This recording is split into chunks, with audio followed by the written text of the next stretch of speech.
दोस्तों, Caribbean premiere league 2024 शुरू हो चुकी है। पहला मुकाबला Saint Kitts and Nevis Patriots ने जीता। हालांकि नई नवेली टीम फैल्कन्स को हराया जरूर, लेकिन इंप्रेसिव जीत नहीं थी। आखिरी गेंद पर मात्र एक विकेट से जीत दर्ज करी नेविस पैट्रियट्स ने। लेकिन अब जो मुकाबला होने वाला है थोड़ा सा और पेचीदा हो सकता है, क्योंकि सामने होगी 4 बार की चैंपियंस ट्रिनिबागो नाइट राइडर्स और उनके धुरंधर Kieron Pollard, Nicholas Pooran, Andre Russell, Sunil Narine जैसे बड़े नाम सामने होंगे। तो कहीं ना कहीं मुकाबला जो है अब फंसता नजर आता है Saint Kitts and Nevis Patriots के लिए, क्योंकि अगर आप हेड टू हेड कंपैरिजन पे नजर डालोगे तो साफ तौर से ट्रिनिबागो नाइट राइडर्स का यहां पर अपर हैंड और डोमिनेशन नजर आता है।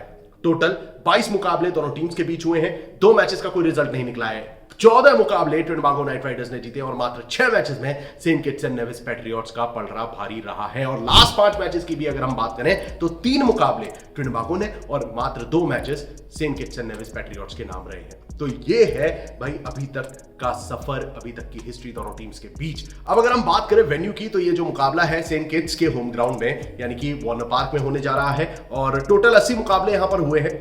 36 मैचेस पहले बल्लेबाजी करते हुए और 43 मुकाबले सेकंड बैटिंग करने वाली टीम ने जीते हैं। एक मैच यहां पर टाई भी हुआ है। एवरेज स्कोर 166 का है। हाईएस्ट स्कोर जमाइका तालाबास ने बनाया है 255 रन और लोएस्ट स्कोर रहा है वंस अगेन जमाइका का 80 रन फॉर 10 विकेट्स। यहां पर स्कोरिंग पैटर्न पे अगर हम फोकस करें तो 150 से नीचे 24 बार स्कोर गया है। 150 से 169 के बीच 28 टाइम्स, 170 से 189 के बीच 11 बार और 190 के ऊपर भाई 17 बार स्कोर गया है। तो ओवरऑल अगर आप कहीं ना कहीं देखें तो 170 के आसपास ये पारी देखने को मिल सकती है। सेकेंड बैटिंग करने वाली टीम का पलड़ा यहां पर भी भारी रहेगा, तो संभल कर यहां पर भाई टॉस की जब हम बात करते हैं तो Saint Kitts and Nevis Patriots को इस बार थोड़ा सा किस्मत का साथ और लेना होगा, क्योंकि ट्रिनिबागो नाइट राइडर्स अगर सेकंड बैटिंग करेगी तो डेफिनेटली मुकाबला जीतने की प्रबल दावेदारी पेश कर देगी। अब जब हम बात कर रहे हैं टीम्स की, तो चलिए एनालिसिस पर भी बढ़ जाते हैं। प्रोबेबल प्लेइंग 11 क्या हो सकती है और की प्लेयर्स जैसी जानकारियां मैं आप तक प्रोवाइड करता हूं। भाई Saint Kitts and Nevis Patriots जो कि अपनी टीम उन्होंने उतारी थी पहले मैच में, Andre Fletcher, Kyle Mayers, Rilee Rossouw, Evin Lewis, साथ ही साथ Tristan Stubbs, Dominic Drakes, Odean Smith, Ryan John, Anrich Nortje, Tabraiz Shamsi और अश्मीत नेट। दोस्तों, ये जो खिलाड़ी हैं यहां पर बैटिंग लाइनअप में 3-4 प्लेयर्स पर ही भरोसा किया जा सकता है और गेंदबाजी में यहां पर 3 प्लेयर्स सामने आए हैं। सबसे पहले एनरिक नॉर्किया जिन्होंने 1 विकेट निकाला था, इकॉनमी रही थी 7.2 की। वही टबरे शामजी के हाथ भी 1 विकेट लगा था 6.8 की इकॉनमी के साथ ही साथ अश्मीत नेट ने भी यहां पर 1 विकेट लिया था 5.2 की इकॉनमी से। तो ये 3 बॉलर्स एक बार फिर आपके जहन में जरूर होने चाहिए जब आप बनाएंगे अपनी फैंटेसी टीम। रही बात बैटर्स की, तो भाई जैसा मैंने आपको बताया गिरते पड़ते स्कोर बना था फैल्कन्स के खिलाफ। भाई आंद्रे फ्लेचर ने एबी फैल्कन्स के खिलाफ 25 रन बनाए 156 के स्ट्राइक रेट से।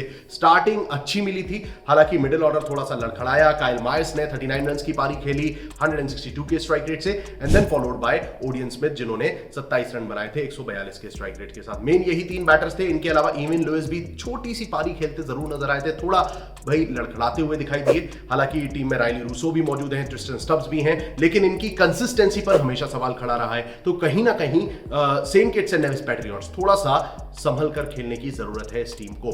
ऑन दी अदर हैंड अगर हम बात करें भाई star studded Trinbago Knight Riders की, तो टीम के पास from the top Jason Roy जैसे खिलाड़ी मौजूद है, सुनील नारायण है, Nicholas Pooran, Tim David, Kieron Pollard, Andre Russell, DJ Bravo, Akeal Hosein, Jayden Seales, Mark Deyal और केसी कार्टी जैसे खिलाड़ी मौजूद हैं। दोस्तों, स्क्वाड में से ये बेस्ट 11 आपके समक्ष मैंने रख दी है। अब इसमें से अगर हम बैटर्स की बात करते हैं तो Nicholas Pooran, we all know what kind of big hitter he is. 103 matches में 1943 रन बनाए हैं, 148 का स्ट्राइक रेट है सीपीएल में।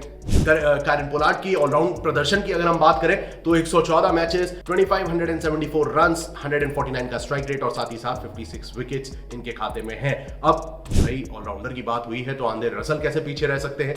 रसल के भी आपके समक्ष स्टैट्स मैंने रख दिए हैं। 97 मैचेस टोटल इन्होंने सीपीएल के खेले हैं और 1755 रन बनाए हैं 170 के स्ट्राइक रेट के साथ और 86 विकेट्स भी इन्होंने अपने खाते में जोड़े हैं। तो ये तो हुए 3 मेन बैटर्स या कहे ऑलराउंडर। अब इनके साथ साथ जो बॉलर्स का यहां पर जखीरा है, जैसा कि मैंने बोला कायरन पोलार्ड, आंद्रे रसल है, सुनील नारायण टीम में मौजूद हैं। 106 मैचेस का अनुभव है, 111 विकेट हैं, 5.3 की economy. We know once again he can take wickets on this track. रही बात अकील हुसैन की, तो 66 मैचेस में 50 विकेट इनके खाते में भी हैं 6.2 की इकोनॉमी के साथ। तो ओवरऑल भाई जब आप बात करते हो दोनों टीम्स की आमने सामने, जब आप रखते हो दोनों टीम्स को, तो कहीं ना कहीं ट्रिनिडाद नाइट राइडर्स डेफिनेटली ये मुकाबला जीतने की प्रबल दावेदारी जो है वो पेश कर देती है। लेकिन यहां पर दोस्तों वेन्यू भी बहुत इंपॉर्टेंट रोल प्ले कर सकता है। सेकंड बैटिंग करने वाली टीम का बोलबाला हमने अक्सर सेंट किट्स के इस मैदान पर वार्नर पार्क में हमने देखा है। तो इसी कंक्लूजन के साथ इस वीडियो पर लगा देता हूं लगाम। जल्द हाजिर होऊंगा क्रिकेट की और तमाम अपडेट्स के साथ। So stay tuned and keep watching cricket line Guru.